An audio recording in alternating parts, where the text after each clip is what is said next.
गोपी, गोपी, गोपी।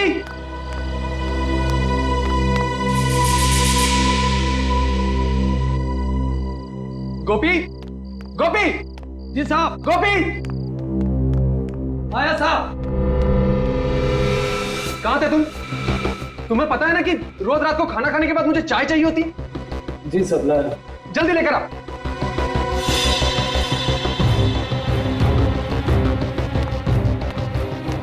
कभी कभी तुम्हें क्या हो जाता है दीपक? तुम्हें पता है ना कि गुस्सा करते हुए तुम बिल्कुल अच्छे नहीं लगते।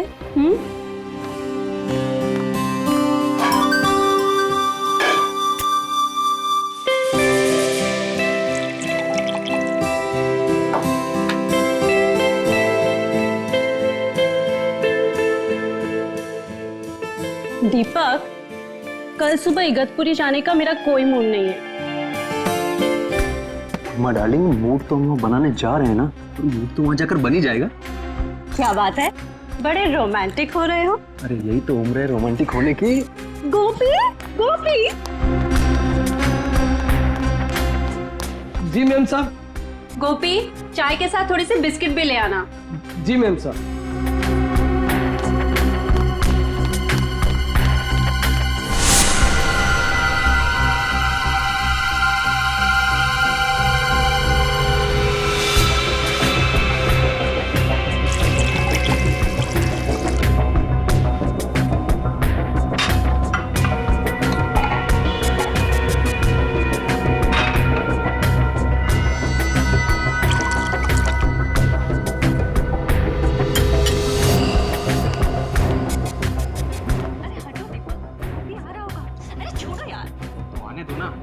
शादी की है मैंने तुमसे, कोई भगा के थोड़ी लाया हूं।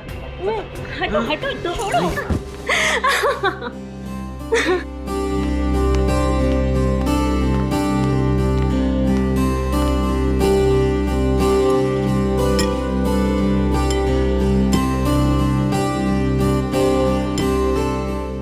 गोपी, तुम्हारी इलायची वाली चाय का तो कोई जवाब ही नहीं, और तुम्हारी जैसी चाय ना दुनिया में कोई नहीं बना सकता। ए सुनो, अभी तुम अपने कमरे में जाओ। कल सुबह में जल्दी उठा देना, हमें 6 बजे निकलना है। जी सर। जाओ।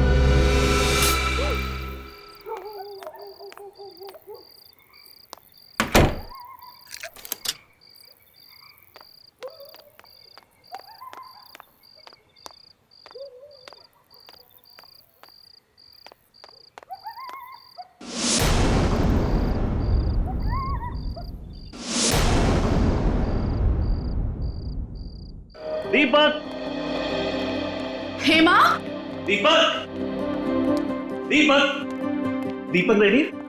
नहीं साहब, अभी तक तो वो लोग सो रहे हैं। क्या? हमें 6 बजे बुला के खुद सो रहा है? दीपक, दीपक, क्या हुआ? कुछ जलने की बू आ रही है ना? मुझे भी आ रही है। तब आओ देखते। दीपक,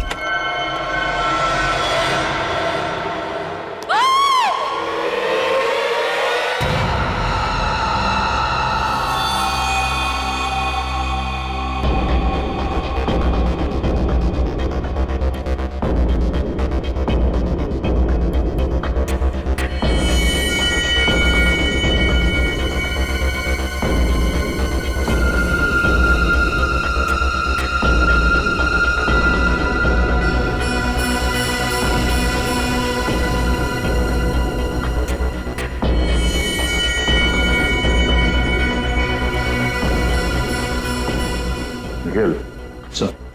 जरा उस सर्वेंट गोपी को बुलाओ। सर।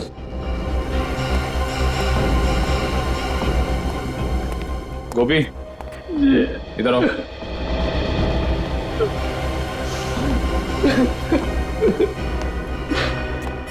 सुनो, जरा अंदर चलो। सर।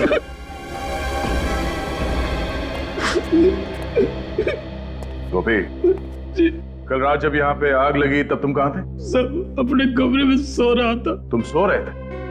तुम्हारे साहब और मेम साहब यहाँ पे चीख रहे थे, चिल्ला रहे थे और तुम खर्राटे मार रहे थे। ऐसी कौन सी नींद है तुम्हारी जो इनके चीखने पे या आग के धुएं से नहीं खुली? अरे नहीं सर, हमारा कमरा नीचे है ना, वहां धुआं नहीं पहुंचा, इसलिए। मगर चीखे तो पहुंची होंगी ना? कान में रुई डाल के सो रहे थे क्या? अरे नहीं साहब, चीखे नहीं सुनाई थी, नहीं भाग के ना अपने साहब को बचाता ना, वो तो थोड़ी सी पी ली।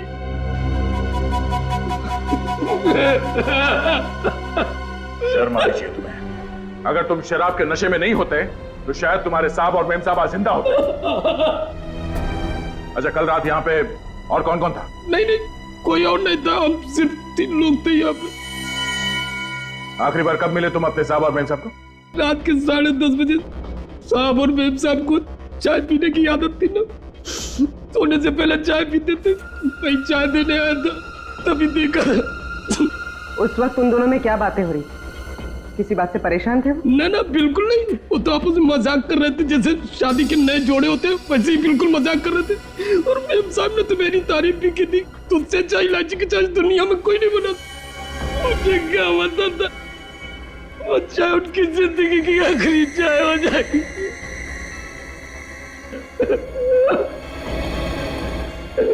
कमाल है, इस कमरे में आग लगी पर पलंग और गद्दे के अलावा यहाँ पे और कुछ नहीं जला।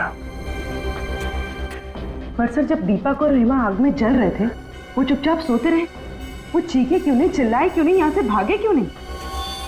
पर कहीं ऐसा तो नहीं कि पहले दोनों को मार के बेड पे सुला दिया और बाद में आग लगा दी? अब ये तो डॉक्टर सालुंके ही बताएंगे कि मार के सुलाया है या सुला के मारा है।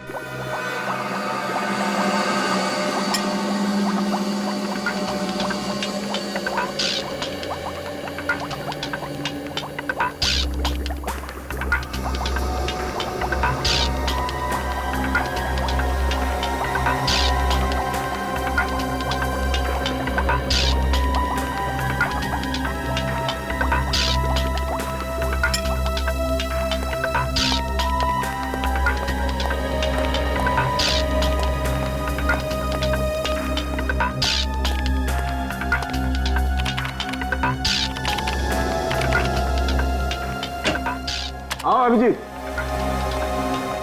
भाई, तुम लोगों का अंदाजा एकदम सही था। ये दीपक और हेमा वाकई इस हालत में नहीं थे कि अपने आप को आग से बचा सके। मतलब दोनों जख्मी थे? नहीं ब्रेडी, जख्मी तो कतई नहीं थे, क्योंकि ना तो इन दोनों के शरीर पर गोली का निशान था, ना किसी चाकू का निशान था, और ना ही किसी और तरीके की चोट का निशान था। तो फिर इन्होंने अपने आप को बचाने की कोशिश क्यों नहीं की? गैरी हैथर की वजह से। गैरी हैथर? ये क्या है डॉक्टर साहब? पूर्वी एक किस्म का केमिकल होता है जो अधिकतर एनेस्थीसिया या बेहोश करने की दवाइयों में मिलाया जाता है, और वही गैरी हैथर मुझे इन लोगों की चाय में मिला। ओह, तो जब आग लगी थी तो दोनों बेहोश थे? बिल्कुल, इसलिए बेचारे ना तो चिल्ला सके और ना ही भाग सके। हाँ, आओ बताता हूं।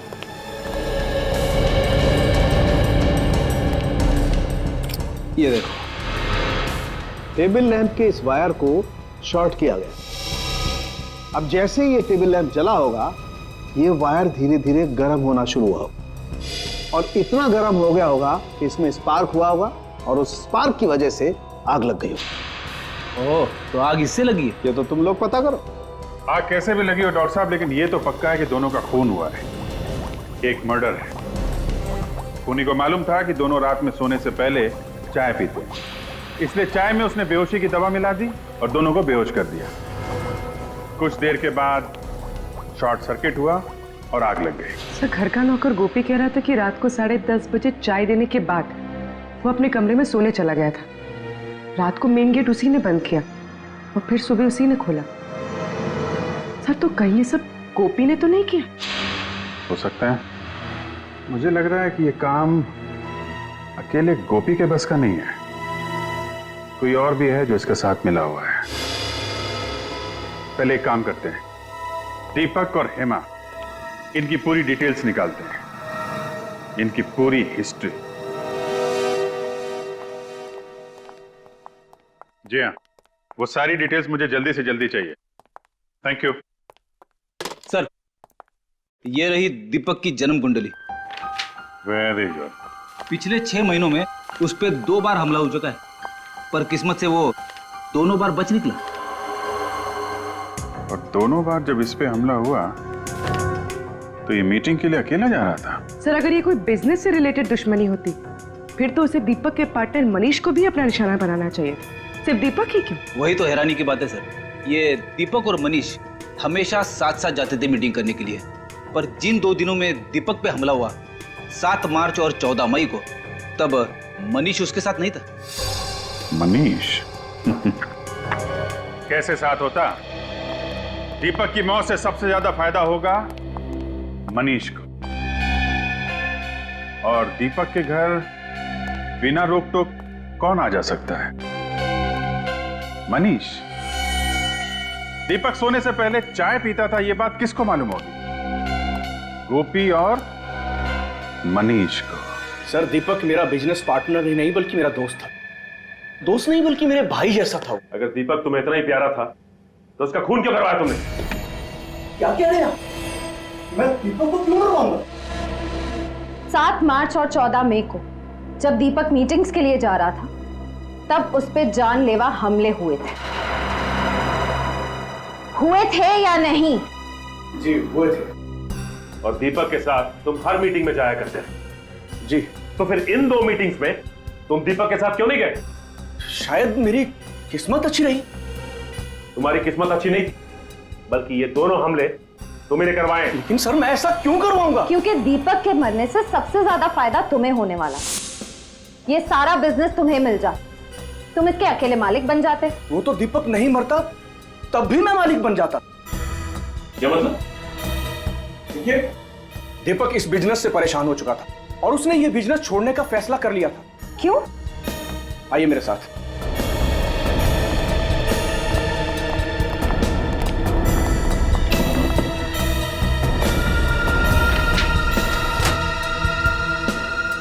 दीपक बिजनेस इनकी वजह से छोड़ रहा था।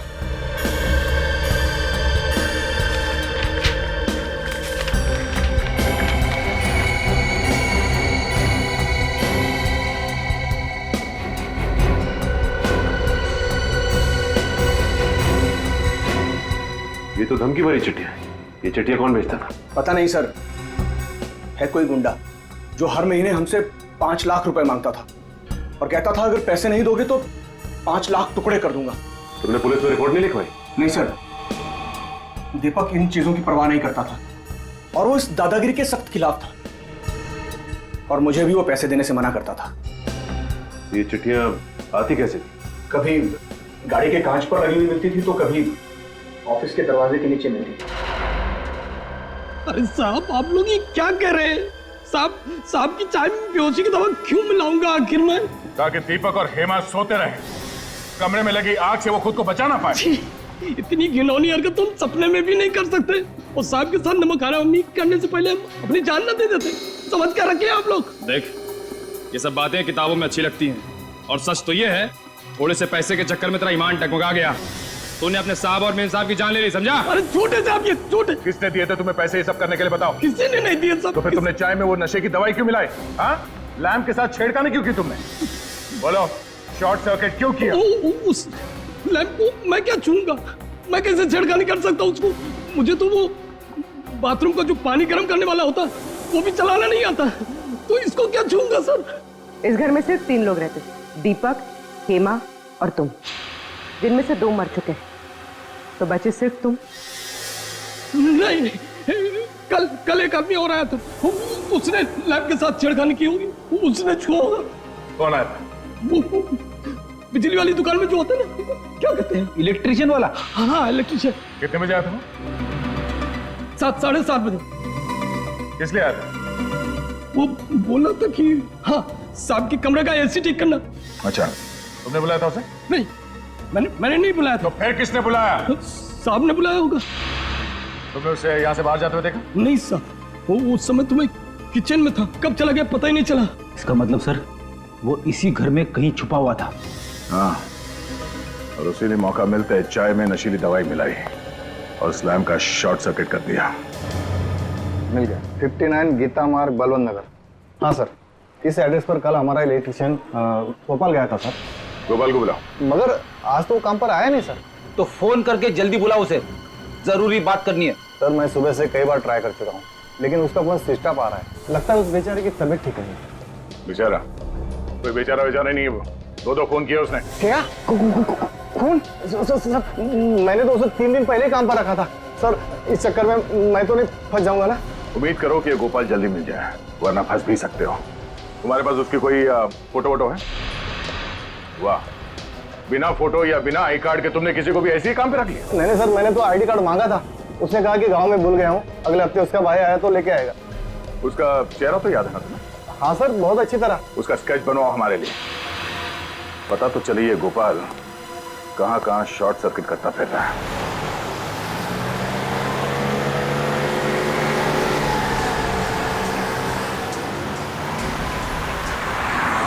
सर उस इलेक्ट्रिशियन ने बहुत लंबी चौड़ी प्लानिंग की दीपक और हेमा को मारने की। सर ना सिर्फ उसने उनके लैम्प के तार के साथ छेड़खानी की, बल्कि उनके चाय में बेहोशी की दवा भी मिला दी। मुझे तो लगता है कि एसी ठीक करने के बाद भी वो घर से गया ही नहीं होगा, वहीं पे कहीं छुप के बैठा होगा, इंतजार कर रहा होगा कि कब वो दोनों वापस आएंगे और कब वो उनकी चाय में वो बेहोशी की दवा मिलाएगा। पर यह बात तो सिर्फ दीपक का नौकर गोपी ही जानता था कि उन दोनों को रात में चाय पीने की आदत है। सर मुझे तो लगता है ये गोपी भी इस जुर्म में शामिल है, क्योंकि सर बिना किसी अंदर वाले की मदद के ये गुनाह कर पाना थोड़ा मुश्किल लगता है सर। गुनाह किसी अंदर वाले ने किया है या किसी बाहर वाले की मदद से किया गया है, ये तो स्केच की पहचान होने के बाद ही पता चलेगा। हाँ श्रेया, अच्छा उस इलेक्ट्रिशियन का स्केच है हमारे क्रिमिनल रिकॉर्ड में? क्या नाम है उसका? ओके ठीक। हाँ बोलो। अच्छा ठीक है सर, वो इलेक्ट्रिशियन गोपाल एक तनुज नाम का पुराना मंझा हुआ अपराधी। तनुज? और वो धमकी भरे खत, उसका कुछ पता चला? हाँ सर, उन पे लगे हुए इंग्लिश के निशान बताते कि वो रंगा नाम के मुजरिम थे। सर इस रंगा का भी पुराना रिकॉर्ड है, बिल्डर्स बिजनेसमैन वगैरह को धमका के पैसे मिले। तब ये तनुज रंगा के लिए काम कर रहा है। और सर रंगा ने शायद उन दोनों को इसीलिए मरवा दिया क्योंकि दीपक ने उसे पैसे देने से इनकार कर दिया। लेकिन सर हम इस रंगा तक पहुंचेंगे कैसे, क्योंकि हमारे पास इसका कुछ अता पता भी नहीं है। निखिल, चूहे को बिल से बाहर निकालने का सबसे अच्छा तरीका क्या है जानते हो? क्या है सर? चूहे के बिल के बाहर रोटी का टुकड़ा फेंको और आराम से बैठ के तमाशा देखो। इस रंगा नाम के चूहे को बाहर निकालने के लिए रोटी खिलाएगा मनीष, दीपक का पार्टनर मनीष।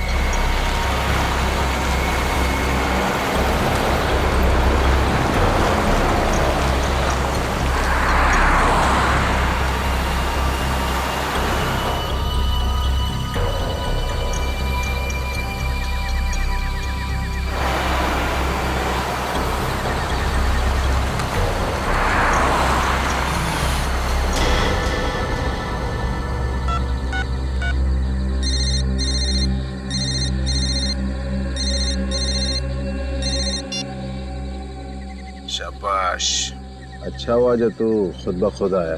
तेरे सिर पे रंगा का हाथ है, अब तेरा कोई बाल भी बाका नहीं कर सकता। पूरे पैसे लाया ना? हाँ पूरे हैं, चाहे तो गिन लीजिए। हमें अपने क्लाइंट पर पूरा भरोसा होता है, तू कम पैसे देने की गलती कभी नहीं करेगा। अच्छा एक काम कर, बाहर निकल, ब्रीफ केस सड़क पे छोड़ और जा। ठीक है।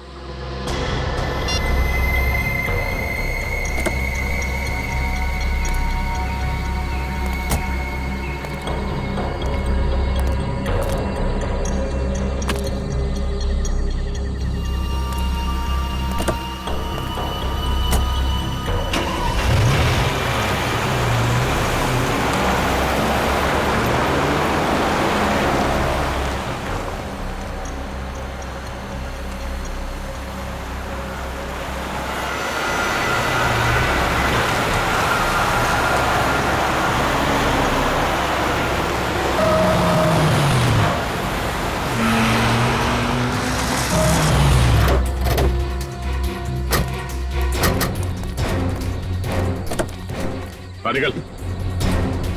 सीआईडी धोखा किया उसने मेरे साथ, छोड़ूंगा नहीं मैं उसको। डैडी के सामने धमकी देता है। विनीत, गाड़ी में से बैग निकालो। जाने दो मुझे, रंगा नाम है मेरा, रंगा। मेरा नाम से ही पत्ते थर थर कांपते हैं। और मेरा नाम दया है।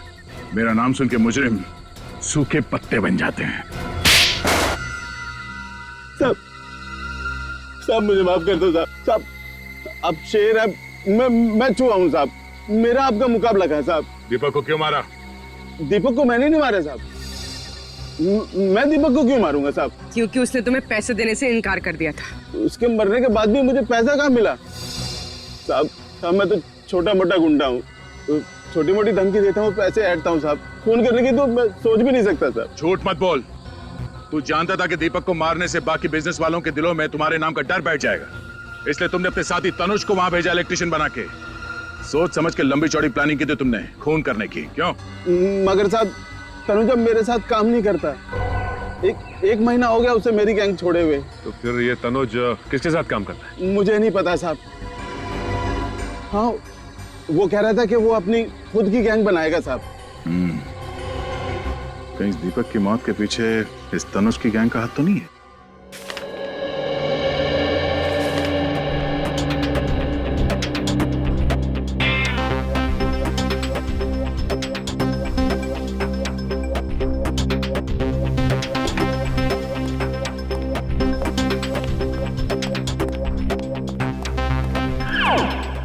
सर, आपने कभी कबड्डी खेली है? कबड्डी? कबड्डी? हाँ, कॉलेज के दिनों में तो बहुतों को चित किया हमने। पर ये सवाल पूछ क्यों रहे हो? कुछ मैच वैच होने वाला है क्या? अरे नहीं सर, दरअसल बात यह है कि तनुज के लेकर मेरे दिमाग में कुछ सवाल आपस में कबड्डी कबड्डी खेल रहे, और जब तक उन सवालों के जवाब मुझे मिल नहीं जाते तब तक मेरी सांस अटकी रहेगी। अच्छा, चलो बताओ, कौन से सवाल है जो तुम्हारे पेट में उछल कूद रहे हैं? पहला सवाल तो ये कि अगर तनुज रंगा की गैंग में है ही नहीं तो फिर उसने ये जुर्म क्यों किया? ना तो दीपक के घर से पैसे चोरी हुए और ना ही उसकी तनुज के साथ कोई पुरानी दुश्मनी थी। दुश्मनी तनुज की नहीं फ्रेडी, किसी और की थी। कोई तो है जिसे दीपक की मौत से बहुत बड़ा फायदा पहुंचने वाला है, उसने ये सब करवाया है। सर एक अजीब सी बात पता चली। हाँ? क्या बात है? सब परसों हाईवे नंबर 47 पे एक एक्सीडेंट हुआ था किसी नरेश का। उसमें भी हस्बैंड और वाइफ दोनों जलकर मर गए थे। अच्छा, उनका इस केस से कुछ लेना देना है? हाँ सर, 4 बातें एक जैसी इन दोनों केसेस में। पहली, नरेश की भी दीपक की तरह नई नई शादी हुई थी। दूसरी, नरेश और उसकी वाइफ दोनों ने खुद को आग से बचाने की कोशिश नहीं की। और तीसरी बात सर, उन दोनों की बॉडी में से भी वही कैरी हैदर नाम का केमिकल पाया गया जो इंसान को बेहोश कर देता है। और चौथी बात? चौथी और सबसे अहम बात सर, नरेश भी दीपक की तरह अमीर सक्सेसफुल बिल्डर था। बिल्डर? हाँ। है कौन ये जो सिर्फ बिल्डर लोगों को ही निशाना बना रहा है? इस नरेश और उसकी बीवी की बॉडीज कहाँ हैं? सर उन दोनों की बॉडीज पुलिस मॉर्ग रूम में है। एक काम करो, बॉडीज को फोरेंसिक लैब भिजवा दो। सर नरेश कुमार, इनके घर वालों से भी मिलना पड़ेगा। हमारी तो कुछ भी समझ में नहीं आ रहा है साहब कि खूनी कौन होगा। मेरे बेटे की तो किसी से दुश्मनी भी नहीं थी साहब, किसी से दुश्मनी नहीं। और आपकी बहू प्रीति की? वो बेचारी तो यहाँ ज्यादा किसी को जानती तक नहीं थी, कनाडा में ही पली बड़ी थी। तो क्या उसने शादी के बाद यही रहने का मन बना लिया था? नहीं, बल्कि नरेश ने अपना बिजनेस छोड़ के प्रीति के साथ कनाडा जाके सेटल होने का प्लान बनाया था। यानी नरेश भी अपना बिजनेस छोड़ना चाहता था, बिल्कुल दीपक की तरह। अच्छा, ये नरेश अपना बिजनेस क्यों छोड़ना चाह रहा था? कुछ मालूम है आप लोगों को? वो हमसे बिजनेस की बातें शेयर नहीं किया करता था। तो क्या पिछले कुछ दिनों में वो परेशान था या उसे किसी तरह की धमकियां मिल रही थी? धमकियों का तो पता नहीं, लेकिन कुलभूषण की वजह से वो बहुत परेशान था। कुलभूषण की वजह से? ये कुलभूषण कौन है? वो एजेंट जो मेरे बेटे को कनाडा जाने के लिए वीजा का इंतजाम कर रहा था साहब। लाखों रुपए ऐंठ लिए उसने, लेकिन वीजा नहीं दिला पाया। ये वीजा ना दिलवा पाने पे क्या उसने आपके पैसे लौटाए? बिल्कुल नहीं, बल्कि धमकियां और देकर गया कि अगर आप दोनों सलामती चाहते तो पैसों को भूल जाओ। तो आप लोगों को पुलिस की मदद लेनी चाहिए थी ना? लेना तो चाहता था, पर डरता था कि कहीं बहू फंस न जाए। लेकिन आपकी बहू कैसे फंस सकती है? क्योंकि प्रीति ने नरेश को कुलभूषण से मिलवाया था। आपकी बहू प्रीति ने? हाँ। तो क्या प्रीति कुलभूषण को पहले से जानती थी? हाँ। प्रीति कुलभूषण को बहुत अच्छे से जानती थी, बहुत पहले से। और उसने कहा था कि उसकी फैमिली का वीजा कराने में भी कुलभूषण ने उसकी मदद की थी। हम आपके बेटे और बहू की फोटो देख सकते हैं? वो दूसरे वाले घर पर है साहब। मेरे बेटे नरेश की मौत के बाद मेरा वहां पर मन नहीं लगता था साहब, इसलिए हम लोग यहाँ पर आ गए। लेकिन फिर भी साहब, मैं आज शाम तक आपको फोटो भिजवा देता हूँ। थैंक्स। लगता है हमें भी कनाडा का वीजा लेना पड़ेगा इस कुलभूषण से।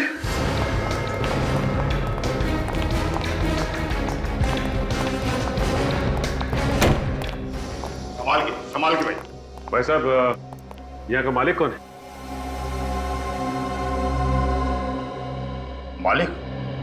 मालिक तो आपके सामने खड़ा है। तो आप हैं कुलभूषण? कुलभूषण मेरा किराएदार था जी, आज ही दुकान खाली करके चला गया। कुलभूषण चला गया? अरे चला क्या गया जी, मैंने उसे निकाल दिया। बहुत शिकायत थी उसके खिलाफ कि वो शराफत की आड़ में बहुत गैरकानूनी काम करता है।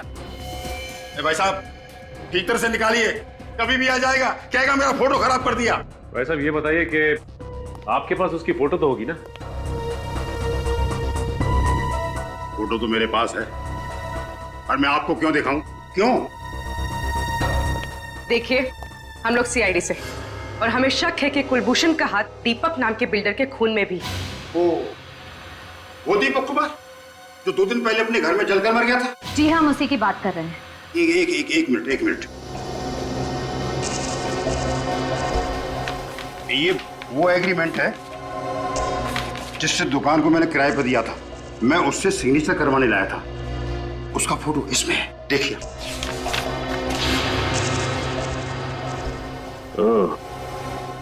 ये है कुलभूषण।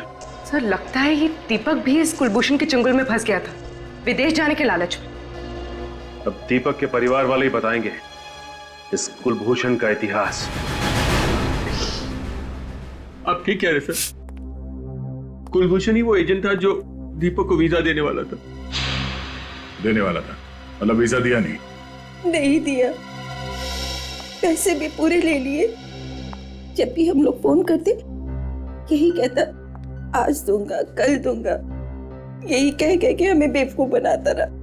दीपक ने तो बोल भी दिया था कि 1 हफ्ते में वीजा बना के दे देना, नहीं तो पैसे लौटा देना, नहीं तो हम पुलिस में कंप्लेन कर देंगे। फिर क्या हुआ? हमने अपना बेटा खो दिया। अच्छा, अब दीपक को धमकी भरी चिट्ठियां आती थी, इसके बारे में कुछ मालूम है आप लोगों को? नहीं, दीपक ने इसके बारे में कुछ नहीं बताया हमें। अच्छा, इस कुलभूषण को कैसे जानते थे आप लोग? हम नहीं जानते थे, हमारी बहू हेमा अच्छी तरह से जानती थी, उसी ने हमें मिलवाया था। पर हेमा तो बाहर पली बड़ी है, तो वो कुलभूषण को कैसे जानती थी? मुझे नहीं मालूम। नरेश को कुलभूषण से मिलवाया उसकी बीवी प्रीति ने, और दीपक को मिलवाया हेमा ने। और सर, हेमा और प्रीति दोनों ही कुलभूषण को अच्छी तरह से जानती थी, विदेश में पली बड़ी होने के बावजूद। लगता है प्रीति और हेमा दोनों का आपस में कोई ना कोई कनेक्शन है।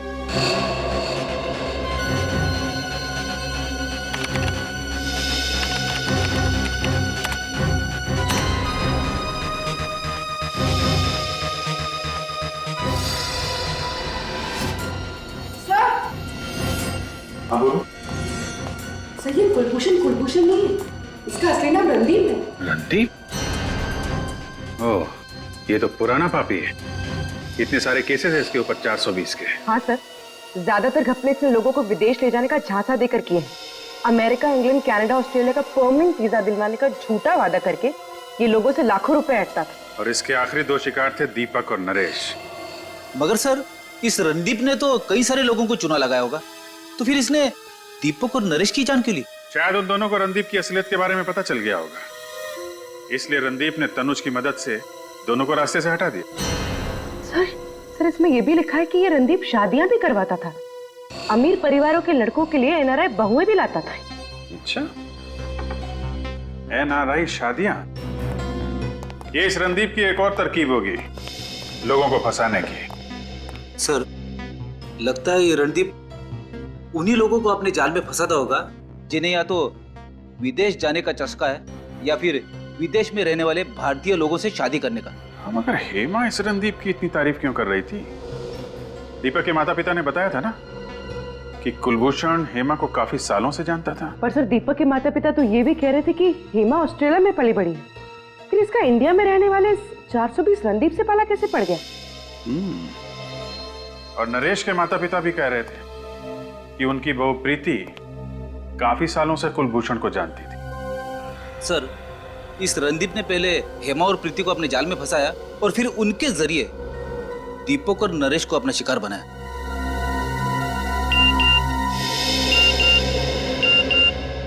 नरेश के पिता का एमएमएस, हमने उनसे प्रीति की फोटो मंगवाई थी ना, शायद वही होगा। हाँ सर, ये प्रीति है। सर ये तो हेमा है। ये इसका मतलब हेमा और प्रीति दोनों एक ही हैं। ये क्या चक्कर है?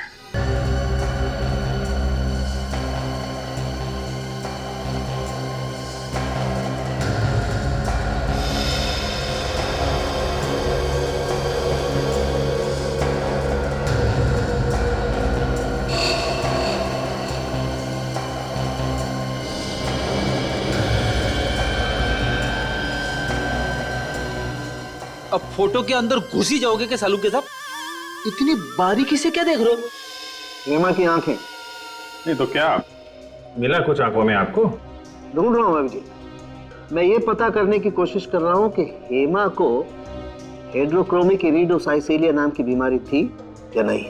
हेड्रोक्रोमिक इरिडोसाइसिलिया, ये क्या होता है डॉक्टर साहब? बच्चे, एक आंखों की ऐसी बीमारी होती है जिसका अगर वक्त पर इलाज न किया जाए तो आंखों की रोशनी जाती रहती है।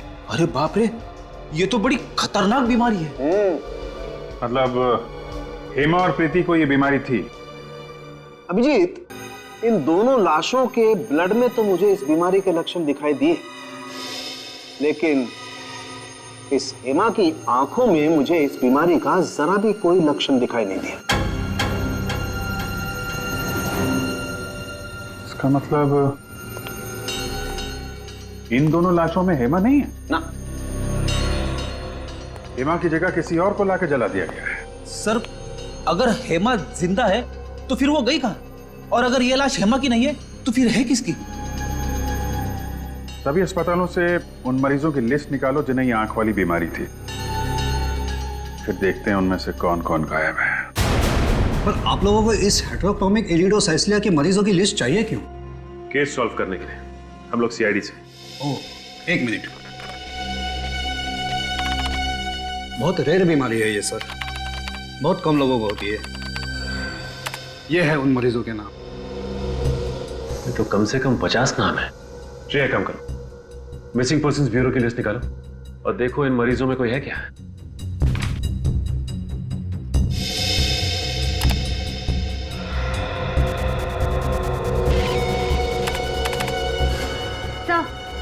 सर, आभा का नाम है इसमें।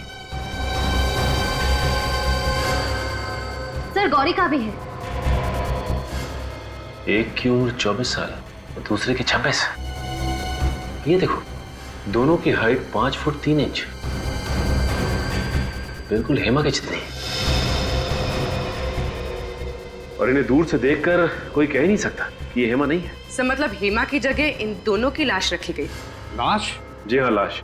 हमें शक है कि आभा और गौरी, इन दोनों का खून हो गया है। ये तो बहुत बुरा हुआ सर। भगवान इन दो मासूम बच्चियों के साथ ऐसा कैसे कर सकता है? ये दोनों तो अपना इलाज कराने के लिए विदेश भी जाने वाली थी। विदेश जाने वाले थे? अब बात समझ में आई। इसका मतलब ये दोनों लड़कियां कुलभूषण से मिलने गई थी वीजा के लिए, और जैसे ही कुलभूषण ने इन दोनों लड़कियों को देखा कि ये दोनों हेमा जैसी दिखती हैं, उनका काम तमाम कर दिया उसने। श्रेय, काम कर, जरा देखो इस लिस्ट में किसी का प्रोफाइल मैच करता है। सर,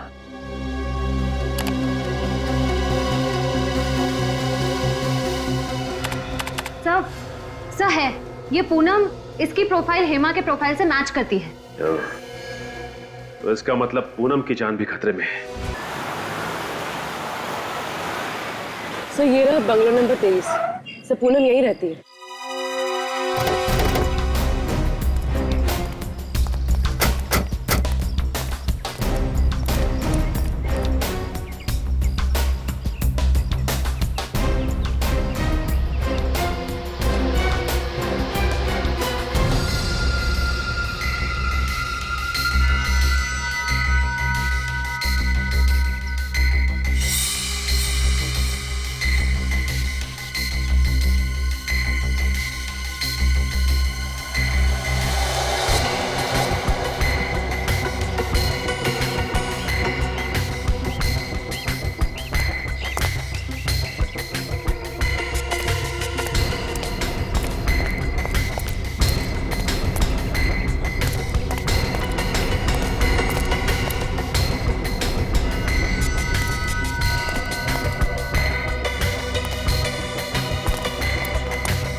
मुझे नहीं जाना, प्लीज मुझे छोड़ दो, मुझे नहीं जाना कहीं। छोड़ दो। तो रणदीप और तनुज है। ये तो पूनम को जबरदस्ती लेके जा रहे हैं। लगता है एक और अमीर आदमी को मारने का प्लान है। चल अंदर बैठ। जल्दी गाड़ी चला, से पहले को आ जाए यहाँ पे। चल। आ जाएंगे नहीं, आ गए।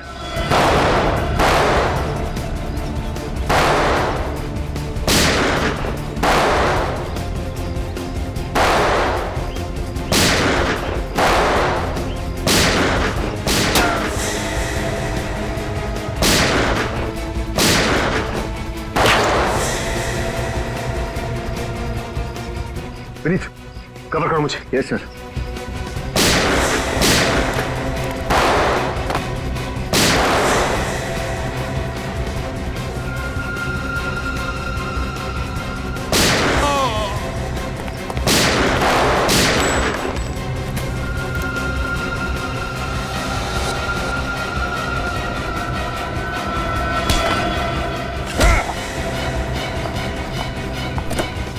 तुम ठीक हो ना? हाँ मैं।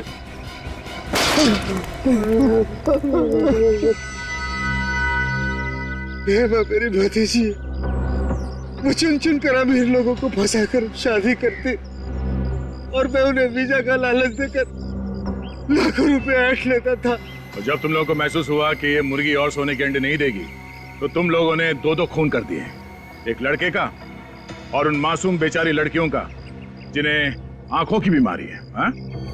ये सब रणदीप का प्लान था। मैं तो सिर्फ सुपारी लेकर खून करता हूँ। तुम्हारा अगला शिकार कौन है? हाँ? और किसका करने वाला है? गौरव कौन? मशहूर बिजनेसमैन गौरव विक्रांत। वो इस वक्त हेमा से शादी कर रहा है। कहाँ है ये शादी? ये शादी कहाँ है?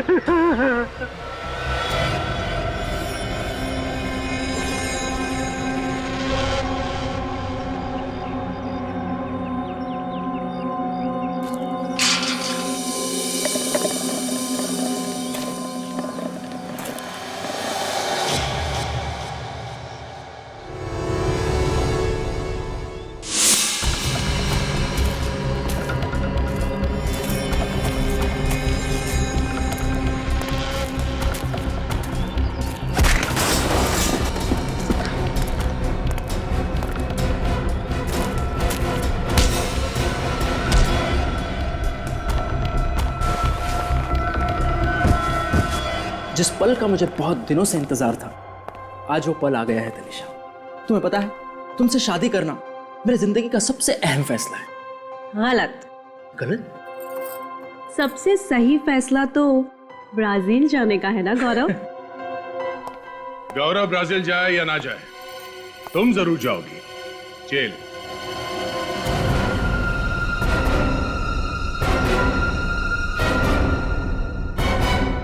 जेल? आप लोग मेरी बीवी को जेल में डालेंगे? सिर्फ जेल में ही नहीं डालेंगे, बल्कि आपकी बीवी को बड़े सम्मान के साथ फांसी के फंदे पर चढ़ाएंगे। तनिषा, ये सब लोग क्या कह रहे हैं? तनिषा नहीं, हेमा और प्रीति।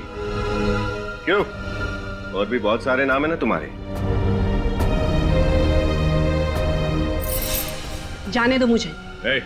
वरना अगले 5 सेकंड में इस कबूतर का भेजा फर्श पे पड़ा होगा। तनिषा, ये क्या कर रही हो तुम? तुम मुझ पर गन डाल रही हो? अपने पति को जान से मारोगी तुम? सॉरी गौरव, वैसे भी तुम्हारी जीवन रेखा कम थी, लेकिन अब सीआईडी के आने से और कम हो गई है। 1 2 3 4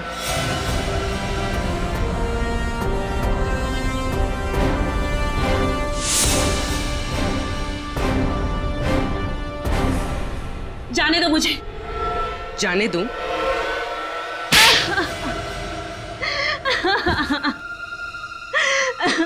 हम जानबूझकर वही परिवार ढूंढते जिन्हें एनआरआई बहू चाहिए थी, और फिर उन परिवारों का विश्वास जीतकर उनके साथ विश्वासघात करते हो तुम लोग। मैं चाचा जी को कुलभूषण बनाकर अपने ससुराल वालों से मिलवाती और खुद एक अच्छी बहू बनने का नाटक करती रहती। शादी जैसे पवित्र बंधन का गलत इस्तेमाल करके तुमने बहुत ही भयानक गुनाह किया है। तुम्हें तो फांसी ही होगी।